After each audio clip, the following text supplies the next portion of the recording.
I go, would you spend your own money on this? Would you actually go and mortgage your own residence on this? And my advice to producers is always choose your commissioner wisely. They don't want to commit their own money until the 11th hour. I think that producers need to stop lamenting the past and they need to start thinking about Is the UK TV commissioning system still fit for purpose in 2025? Hello and welcome to Telecast, where we explore the most pressing issues and emerging trends in the TV and content industry. I'm Justin Crosby, and on this week's show, we're going to be exploring TV commissioning and asking whether it needs a Doge-style reset.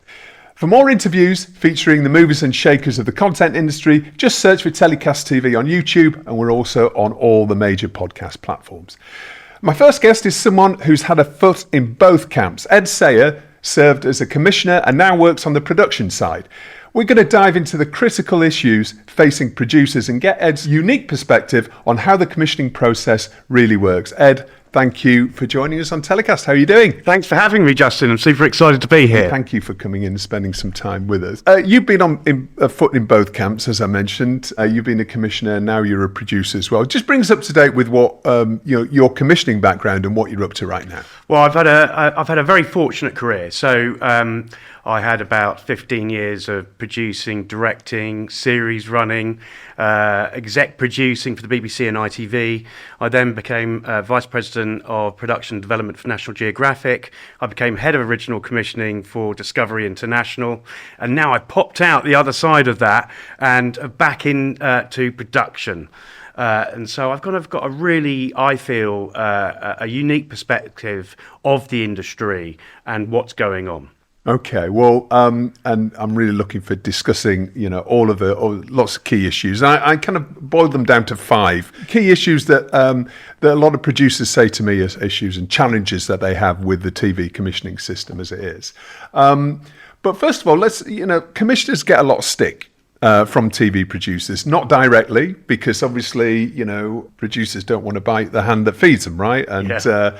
But there's a lot of whispers and a lot of people talking off the record about how challenging the commissioning system is. Is that fair? Is it fair that commissioners get a lot of stick? Well, yes and no. I mean, I think there are two things here that I think people think that commissioners are more powerful than they actually are. And actually, they're part of a process. So I think people need to bear that in mind. I think people kind of almost deify commissioners, and I often hear like, "Oh, commissioners aren't taking enough risks," but actually, that they are actually conduits in a process inside a channel. However, I think some of that criticism undoubtedly is true, and my advice to producers is always choose your commissioner wisely, because like in any part of any industry, there are people who are more skillful than others. And so selecting the right commissioner to back your project, I would say, is vital. So there's this term commissioning hell. Oh, I'm stuck in commissioning hell. What does that mean? Tell us, can you expand on that a little bit? Well, funnily enough, I kind of find myself in commissioning hell at the moment. Okay. So I think a lot of your viewers and listeners might know that I run a podcast called Amazing War Stories. And at the moment, that's sitting with a couple of broadcasters, both of whom say, Ed, I love this show. And you think, oh, great, this is, so exciting. And I think it's that every producer watching or listening to this will totally identify with that, like the kind of the hope that, oh my God, am I going to get something over the line? But, for a myriad of reasons, what's happened, and primarily because I think what's going on in the industry, it is now ground into a kind of morass of being asked to whether I can raise co-pro money, or is there a way of making it cheaper? Do we have to make so many episodes? All those kind of things. But actually, that is a symptom of what's going on in the industry at large. So I 100% don't blame the commissioners at all. Right. Okay. And we'll talk about that and talk about the industry as a whole and how commissioning might change going forward, and whether it is, still fit for purpose, which is really what we're trying to get to on this show. But so I talked about 5 different bits of feedback that I get from producers. A lot of it is negative about commissioners. First of all, is feedback, basically the issue of feedback and getting timely feedback, getting responses, getting ghosted. What's your experience of feedback, both on the commissioning side and on the production side? And what are the frustrations and what are the ways to fix those? Well, I think that people that know me might say, whether it's a compliment or a criticism, that I'm quite direct. And I think that the truth is that when I was a commissioner,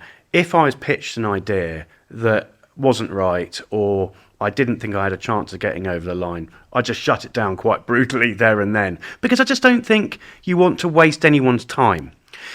I think problems can come around if you've got maybe an inexperienced commissioner or a junior commissioner who gets maybe over enthusiastic about an idea and gives that hope, as I described earlier, to a producer. So that's their misunderstanding of their own internal processes and what their bosses may or may not give the green light to. Absolutely. And I think that is symptomatic throughout the industry, is that, you've got your heads of commissioning. So I was a head of commissioning, but I'd be reporting in to a head of a channel. And so the head of the channel might go, Ed, we haven't got the budgets, or, so it'd be my job to interpret what I saw going on within the company and then filter that down to my commissioners.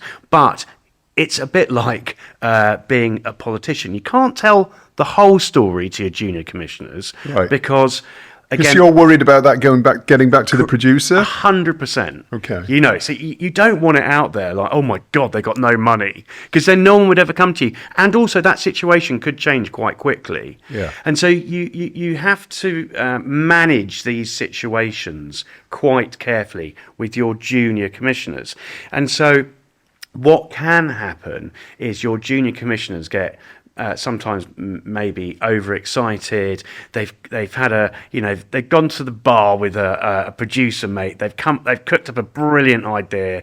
The commissioner's like, oh, this is great. The producer's really excited. Then the commissioner comes to me, and I'm like, mate, that has got no chance. And it can be embarrassing for a junior commissioner who then's like, I've kind of said that guy that I've given false hope, right? Yeah. And so that's why I think you do get a bit of ghosting sometimes. And actually, the fix to that is, and what I always used to say to my team is just get back to them. Just go, look, I'm really sorry. Don't avoid them, right? The last thing you need to do is avoid them. And that happens, though, right? There's a lot of commissioners will kind of just avoid as, I don't want to deal with that person. Like it could be embarrassment. It could be a number of different reasons. Yeah. But basically, they're really busy. They've got lots of other stuff internally, but they need to get back to people, right? Yeah, I mean, there are all kinds of things that go on in commissioning, and why you don't want to feed back to a producer as well. Because even if you've been told internally it's a no, you might go, I know that situation might change for whatever reason. Yeah. And so you don't want to be, if the idea is really good and strong, you don't want to feed back to the producer immediately and go, no, it's over, mate, soz. Because actually, I think I could turn it around. And it's also very difficult, because if I fed that back to the producer might lose confidence in you doing that and start hoiking it around town to the other people. So it's a careful balance of, I was always very straightforward, and I would always say as it was, and I just come clean and go, look, it's no, I still think there's a chance. Totally understand if you want to take it elsewhere, but my advice would be stick with me. And I was very fortunate. I managed to get the vast majority of my ideas over the line as a commissioner. Right. I don't mean my ideas. I mean the projects I was looking after.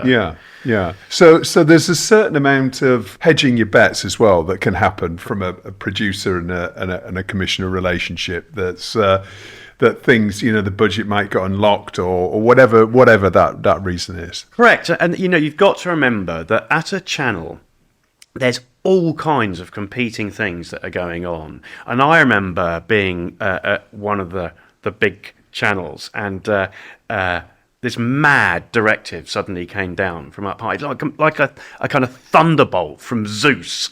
You know, he suddenly said, I want to make a program about tigers in India, and it's got to cost this much. And you go, that's like literally half my budget.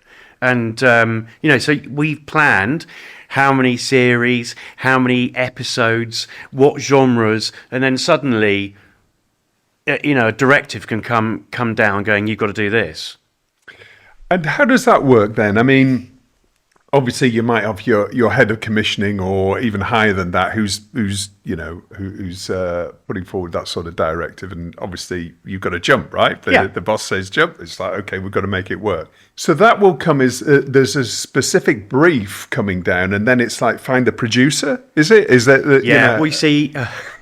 how does that come, you know, from the opposite direction rather than producers pitching? I think that's where, when I said you've got to choose your right commissioners, is that as you know, the more experienced I became in commissioning, you manage those situations. So I'd be like, yeah, okay. And I would make that situation on the whole go away. But you have to play a certain game to make it go away. Because it might be unfair on a single producer, and I go, oh, Justin, I've got this idea about tigers, could you look into it? What I would do is probably bung you some development money, right, so you know, you're not totally out of pocket. Okay. But in my head, I know that this is never going to happen, and I don't want it to happen because I want all those other projects for all those other producers to happen. Commissioning is all about managing people's expectations. I think trying to be as upfront as possible, and sometimes I think just being, you know, really straight talking with people. Yeah. And I think people would just rather know and just get on with it, because as a business owner, which you are and I am, you know that you can't plan. You need to plan. You need to know, even if the results are hugely disappointing to you, it's better to know quickly so you can move on rather than being left in limbo. And I would say that is one of the key problems that is happening in the industry at the moment, is that people are left in limbo. And channels, I don't think, you know, a lot of people in channels just do not understand that you can't be, they might be able to sit around, you know, not having projects really to work on until the budgets are managed. But, you know, indies are going down. Yeah. Because they're just waiting. And then you're going to, right, okay, I need to start getting rid of all my staff. I need to start getting rid of my development team, because nothing is moving forward. And I think that is really harsh. And I think the broadcasters absolutely need to wake up to that quite quickly. Yeah.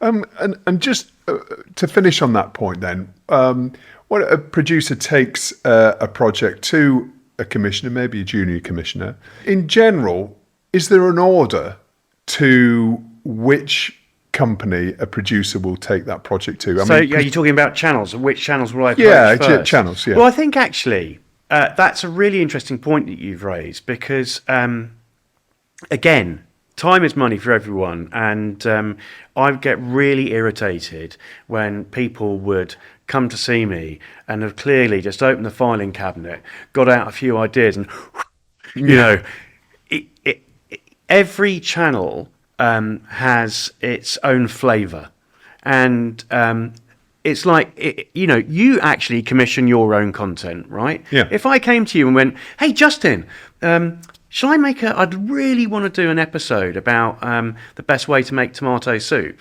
You'd be like, you know, what the fuck? No. Wrong show. Exactly. Wrong platform for that idea, Ed. You know, and I think that occurs quite a lot in television, is that that producers get quite passionate about an idea. They have probably zeroed it in initially to a specific channel. That channel has said no, but they've then spent so much time and effort on that idea that they then start hoiking it around town, but actually without repurposing it. And that's the thing, is you've got to repurpose your ideas to specific channels, because you're just going to get a wall of no. Yeah. You know, because everyone knows that a Channel 4 show is different to a Channel 5 show, as opposed to perhaps an ITV show. Some people might argue with me and go, well, that's not the case. But it is. There are subtle differences, you know, maybe different talent attached. You know, same show, different talent would give it a very different feel. Yeah. So I think it's being aware of what the output of channels and their flavour, you know, is really, really important. Yeah. And there's no excuse for not tailoring your pitch now, because you've got ChatGPT that can do it in 35 seconds or something, right? Yeah, I guess. But I'm not too sure that even ChatGPT understands those kind of nuances. You know, yes. I think that ChatGPT can absolutely help you bang out great treatments and I mean, I use it all the time to brainstorm with, and it's incredibly useful because it will come up with some ideas. I mean, it's usually, the only thing I don't like about it is very sycophantic. It's always like, great idea. Yeah. You know, oh, yeah, I know. Well, it's American, isn't it? I actually typed in once, you know, you don't have to be nice to me. And it's like, yeah, gotcha. You're useless. So, Act like an Englishman. Right. Exactly. Okay. All right. Well, let's get on to number 2, which is on this list of grievances, I suppose you could call it. And that's about IP ownership. And it seems that a lot of the channels are wanting more and more rights, and have been wanting more and more rights over the past few years.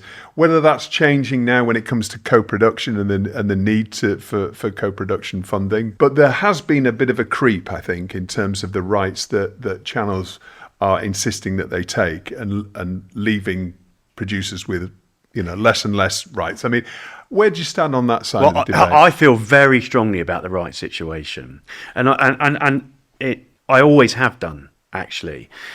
I think that where this has come about is from especially international channels and lawyers. And before, I'm not a lawyer hater. My dad is a lawyer, my uncle's a lawyer, my grandfather's a lawyer. But I think what's happened is that, you know, you go and pitch an idea to an international broadcaster, and they will take literally everything. And you go, but why are you taking everything? Because really you're just interested in the TV show. You're not really interested in, like, books or any other exploitation. And the lawyers are just in case. Yeah. You know, and you go, what? So the end result of that is it totally disincentivizes the producer to try and exploit their own IP, which is in the channel's interest. Channels should just be looking to keep hold of their core IP, you know, the core rights, which is television. You know, that's the game they're in, but they should surely want a book to happen or any other. Anything else to build the brand, right? Which is going to have a positive benefit. Totally. The more touch points you can give to a consumer to encounter your brand, the better. All boats rise as the tide comes in, as the saying goes. Yeah. And so in my mind, it's total madness to kind of be greedy on the right situation. And I think there's also a massive, huge, yawning chasm of understanding from the senior people in channels as to, you know, digital and traditional television. And actually there's this thought that, oh my God, it's been on YouTube, so therefore no one will ever watch it on my TV channel. But it's just like literally not true. Yeah. They're two very different mediums. It's like saying, oh my God, because there's been a book, no one will watch the film. Yeah. It's madness. Yeah. It's they're two very different platforms, and they don't cannibalize each other. And if anything, the fact that people might have encountered some of the content on YouTube, that I can't wait to see it in its more glossy, hopefully more glossy form on television. So I think that really I would implore the director of programs for all the TV channels to really carefully think twice about, you know, how many rights they're taking, and are they actually preventing people who are incredibly passionate about their own IP? Are they actually, you know, preventing their own programs from being successful? It's a really good point, and I suppose when it comes back to the point that the lawyer makes is, just in case. I mean, the lawyer's covering their own back at that point, because it's like, if it does become a hit, then it's like, well, why did you give the rights away? So then they're concerned about their own job at the end of the day. So it's covering their own back, isn't it? Yeah, of course. But they're just in the TV game. Just stick to TV. Yeah. Okay. All right. Well, that's told them, Ed. Cash flow, number 3. Right. Obviously, a lot of production companies, not all, but a lot of production companies are SMEs, and cash flow is a major issue for any business, especially when we're in a business where there's less business being done. And we know that there's been a dearth of commissioning for the last 18 months, or some would say longer than that. How do you see that, the cash flow situation, and what should broadcasters be doing to help producers? Well, if you remember the old days, that you would be paid hitting different milestones. It was very easy to cash flow a production. And what has happened is, again, it's, channels and are putting all the risk onto production companies now. So they don't want to commit their own money until the 11th hour. So is that the delivery? Is that what we're talking about? Yeah. So what happens if you're a TV producer and we agree terms, and it's like, okay, it's all good to go, and I'm the broadcaster, I'm not going to pay you. I'm going to say, you go and raise that money from the bank. So you and the bank can take the risk, not us. And so here are the milestones, we'll tick off on it. Here's a production agreement, so you can go to the bank saying it's all happening. But now the risk is wholly sitting with you.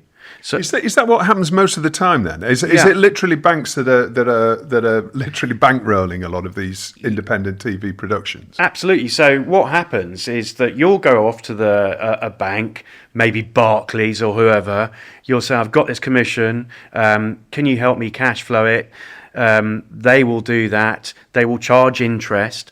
As that interest is a line item in the budget, so you're not really missing out in a way. So the company, the broadcaster, is paying that interest.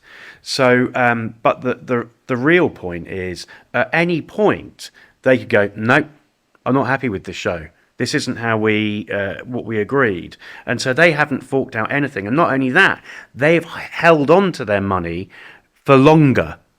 So it's about keeping their cash reserves and only getting rid of them at the last moment. So I think it's a practice. I can't ever see that practice, unfortunately, being rolled back. Has it always been like that? I mean, no, it hasn't always been like that. And I don't think it's right. But I think what it does mean, though, is actually it has opened the door to new ways of television being made. And I actually think, and we can talk about this perhaps a bit later, and I wrote an article on it about how I think the future of television is actually going to be private equity or the big super indies funding their own content themselves. Right.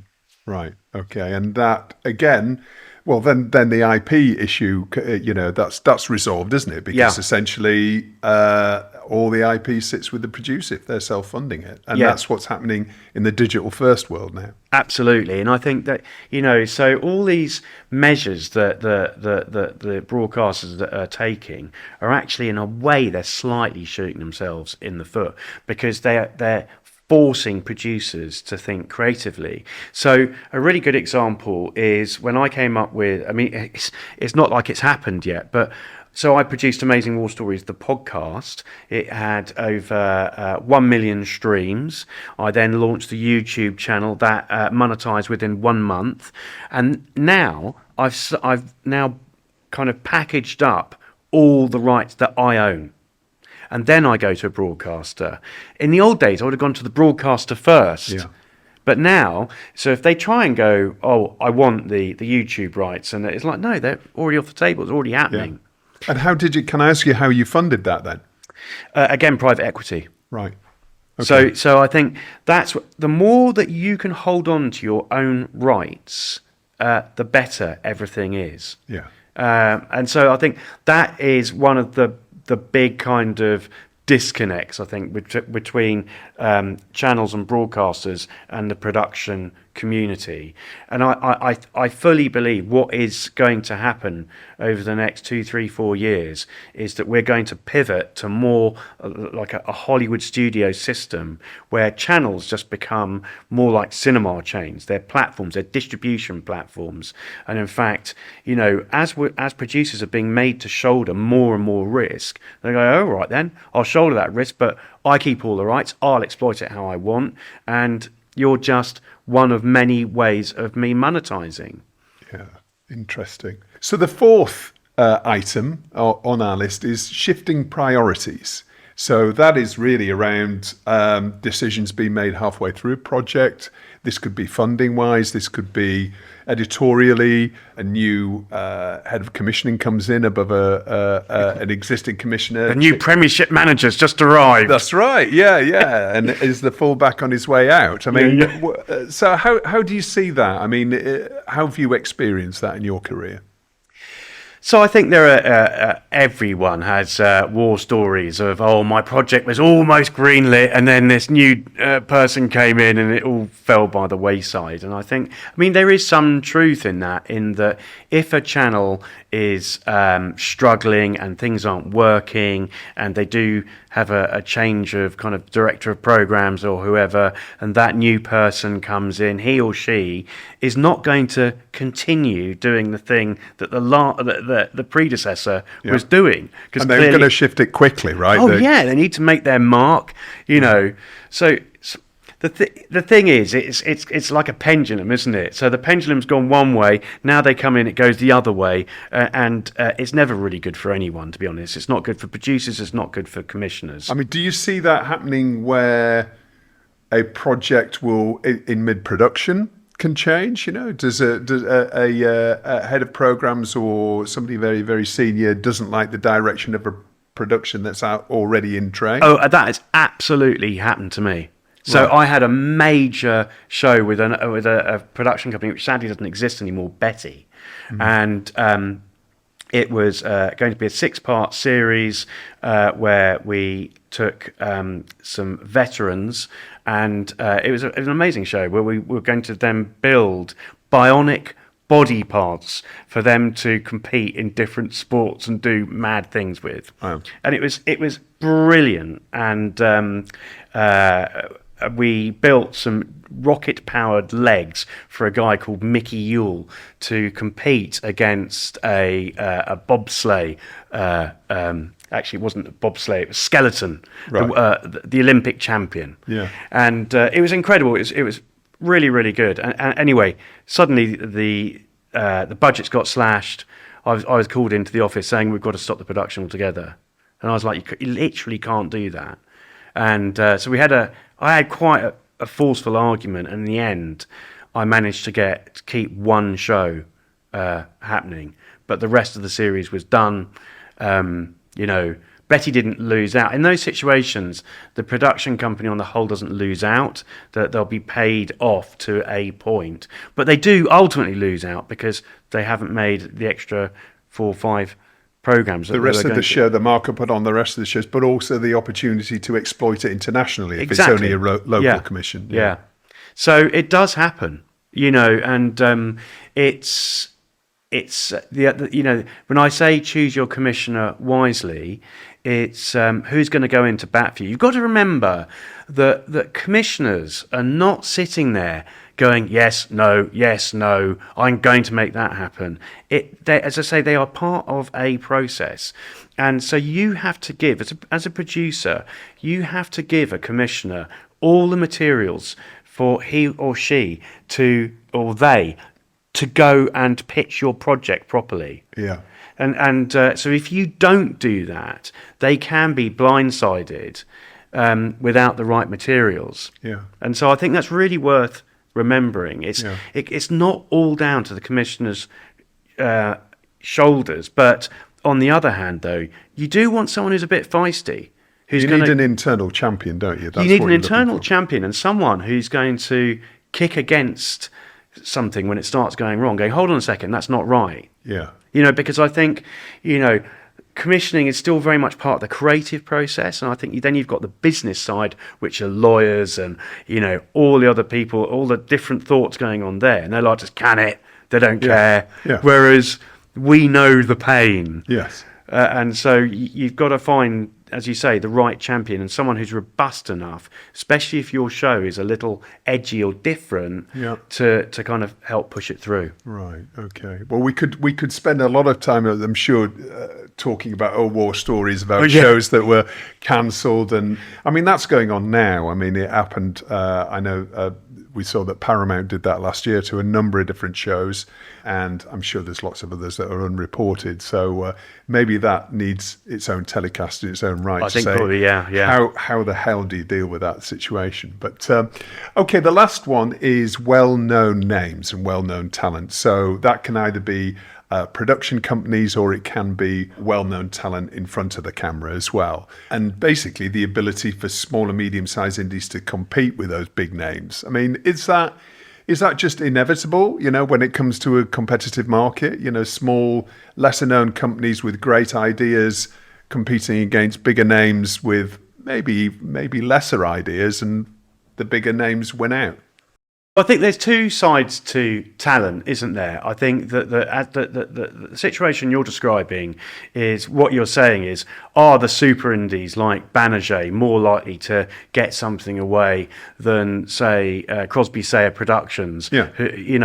And to be truthful, yes. That it's about risk. So everything in television is about risk and mitigating risk. And so if you and I we started our own production company and we pitched this brilliant idea, but they're like, those two guys, can they look after that kind of money? What happens if it all goes wrong? Yeah. What happens if the wheels fall off? Banijay, they've got the resources and the cash reserves to deal with it. Yeah.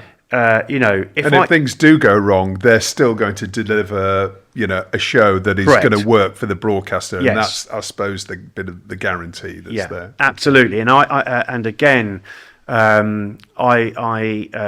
execed a show. This is after I'd finished commissioning, and was execing a show, and the wheels started to come off, and I alerted the channel. I was like, there's a massive problem here. You need to put a bit more money in. And they refused. And the wheels came off. Right. And that show went into £250,000 overspend. Wow. But the production company had to suck it up. And that's because they were part of a super indie. Right. If that had been you and I, Yeah. we couldn't afford £250,000. Yeah. Yeah.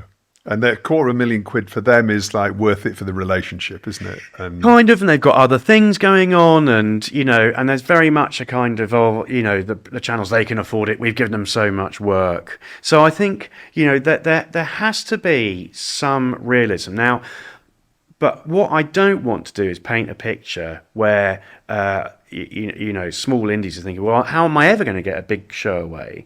You absolutely can.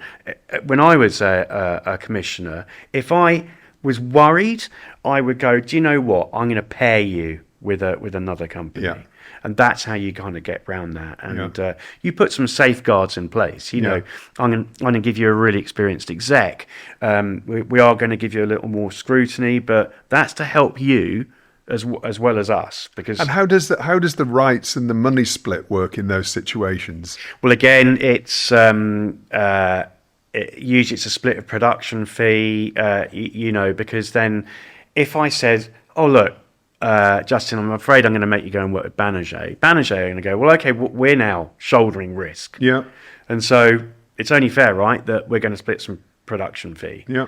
And so it's just about that. It's a negotiation. That's kind of fair dues. And it's marrying up unlikely bedfellows or uncomfortable bedfellows, Slightly, I guess, because nobody wants to work with anybody else unless they really have to, well, of right? course, and because there'll be egos and all sorts of stuff going on. But look, just like at the end of the day, do you want the commission or not? And if you do come up with like massive ideas, it's not to say you won't get them away, but you're unlikely to solely make them yourself if they're like mega budget. You might need some help getting them away. Correct, yeah. Okay. But I think the second part of what you were talking about with on-screen talent, that's do channels hide behind? I've often heard that producers going, "No, they just commissioned it because it's got somebody in it." It's like, well, yeah. I mean, I always used to say to my commissioners, if you they come up to me with an idea, and I go, "Would you spend your own money on this? Would you actually go and mortgage your own residence on this because you believe in this idea so much, it's going to be such a big hit that you put your own money in?" If they were like, yeah, no, I literally would, you go, okay. If they go, well, you go, okay, right, what would it take then in order for you to mortgage your down, yeah. And then they would start going, well, if it had a really big name, so more likely to be a hit, more likely to be successful. So therefore, youth hostling with Chris Eubank, right? Yeah. So I think it's an unfair criticism to level at broadcasters that, oh God, they're always just putting famous people on the shows. It's like, well, of course they are, right? Because nobody wants to lose the shirt off their back, right? Yep. But I would also say, where is the new talent coming from? Because what is happening is they're not commissioning enough, new kind of reality shows. So if you remember back in the day, it was the BBC had Airport, and I think it was that Jeremy guy. Do you remember? Yeah. He became a kind of a personality for a time, and then more recently, you've got people like Jason Fox and Billy Billingham. Yeah. They've came from a reality show Yeah. and have grown in stature as absolute key pieces of talent that you can attach to shows, and that kind of mitigates some of the risk. So, but if you're not commissioning those type of shows anymore, where are the new talent? Where they're going to come from? And the answer, quite simply, is digital.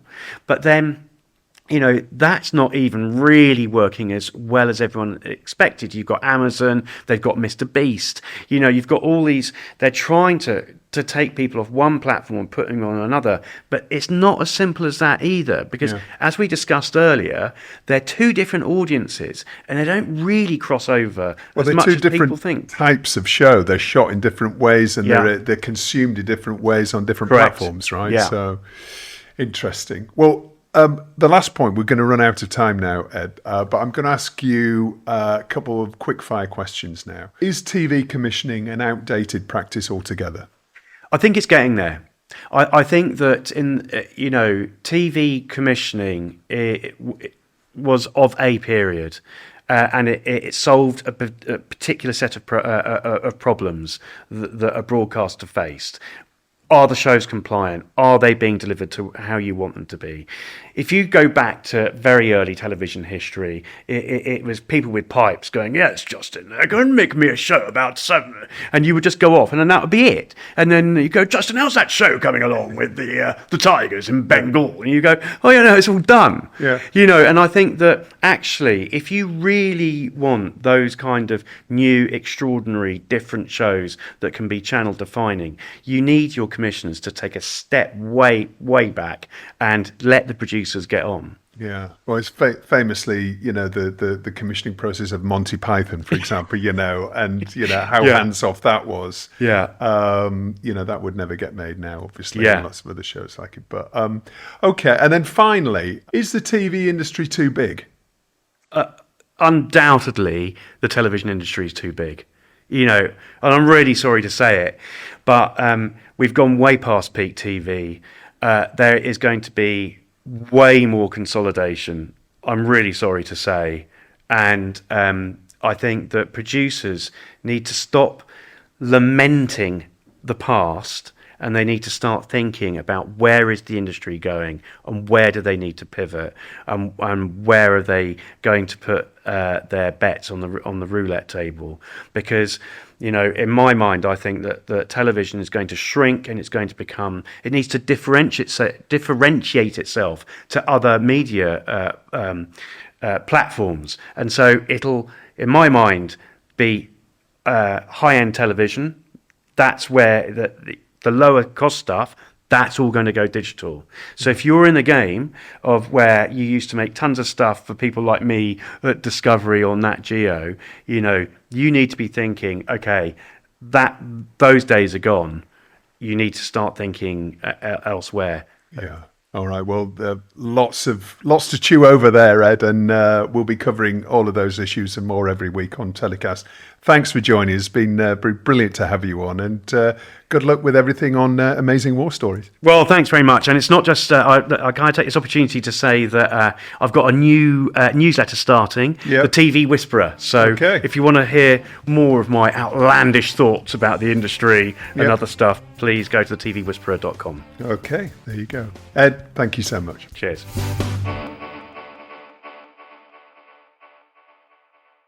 So we've heard from Ed, who's been on both sides of the fence when it comes to being a commissioner and a producer. And joining me now anonymously is our secret producer, someone who's been fighting to get ambitious projects off the ground, but is, facing a hurdle after hurdle like lots of small indies are. Ruth, you've been pretty vocal. We had a chat before we came on air about this fewer, bigger, better mantra that a lot of the broadcasters are starting to talk about, which is wanting fewer shows overall, but with bigger budgets and bigger names. And that's something that we touched on with Ed earlier, which might end up putting smaller producers at a disadvantage. What do you think about this? I mean, do you believe this approach is eradicating this mid-range of programming? What does it mean for small and mid-sized indies like yours? I think it puts small and medium-sized indies at a disadvantage because this fewer, bigger, better mantra essentially means getting rid of that whole mid-range of programming. And that mid-range of programming, traditionally in the UK, has been really important to helping indies build their businesses. And not only that, but historically, that mid-range of programming has been responsible for helping the British TV industry become known as one of the greatest TV industries in the world. And you mean that from a format development and export perspective? Yeah, absolutely. Whereas if that mid-range of programming disappears, then of course it holds back small and medium-sized indies from creating those programs. Making them here in the UK, selling them internationally, building their business, building their infrastructure, and then becoming part of that sort of elite band of independent producers, or producers owned by super indies who seem to be getting the ear of most broadcasters and streamers in the current market. Yeah, so that's a really good point. I mean, what is the progression then for a small indie if we're going to see this mid-range of programming disappear? I mean, first of all, let me ask you: do you see it disappearing now? I mean, is that something that you're experiencing? Yeah, absolutely. There was a really interesting article back in August in 2024 in Broadcast. And in the article, Stephen Lambert felt that it was okay to say that he felt a healthy indie sector is one where there are a couple of dozen major players making quite a lot of the work here in the UK. Now, it's all well and good saying that when you are part of an elite band of producers. Who gets the ear of every broadcaster and streamer? But it's becoming harder and harder for small and medium-sized indies to even get meetings with many broadcasters and most of the streamers. We're in a very risk-averse industry. Broadcasters and streamers tend to work much more with those bigger indies, those super indies, if you like, if you want to categorize them like that. And if you are a small to medium-sized indie and you pitch a big ambitious show, it either gets rejected out of hand or they are led towards partnering with a bigger indie who those broadcasters and streamers feel can have the infrastructure to be able to deliver those shows. Whereas actually, if broadcasters and streamers were to pay those small to medium-sized indies the right tariffs, then they can hire the right people and create that infrastructure in order to deliver those shows in the first place. Yeah. So you're actually not talking about inexperienced executives being in charge of these shows, are you? You're talking about often a lot of former commissioners and people that are really experienced throughout the industry setting up their own small and medium-sized indies and trying to build sustainable businesses that can grow and expand and become the next Lambert and the next Sister or whatever. So it's you're talking about essentially the mid-range disappearing could really harm the growth of a lot of the industry and the growth and the sustainability, long-term sustainability of the industry as well. When you have senior industry figures like Stephen, who is extremely influential and who broadcasters and streamers listen to, effectively perpetuating that myth that small to medium-sized indies can't deliver big shows, then where does that leave the innovation that historically our industry has been famous for? Yeah. There's a sense of sort of pulling the drawbridge up after a lot of these companies have actually got to this stage of success, and therefore the smaller medium-sized indies can, just deal with the scraps at the bottom of the industry. Absolutely. I mean, he actually says in that article, there's a small club of producers from which buyers feel confident about ordering big shows. That's effectively saying that small to medium-sized indies can't deliver big shows. And I just don't believe that. I think a small to medium-sized indie with the right staffing can deliver any show. I really truly believe that about the UK TV industry. We've got so much talent in this industry, effectively baked in. When you look at the consolidation of lots of broadcasters and the cost cutting, they've released lots of really decent and experienced and seasoned producers and executive producers who are out on the market either starting their own indies or looking to become jobbing freelancers again. So it's not like the talent isn't out there. The talent is there to make these shows. Well, it's a fairly bleak outlook, I think, Ruth. But listen, thank you so much for your time. It's been great to hear your insights. There's lots of issues there that I think we can pick up on in different episodes of Telecast in the future. But Ruth, I wish you all the very best in your ongoing productions, and thanks again for joining us. Well, that's about it for this week's show. I do hope you found it thought-provoking. Telecast was produced by Spirit Studios and recorded in London. We'll be back next week with another show. Until then, stay safe.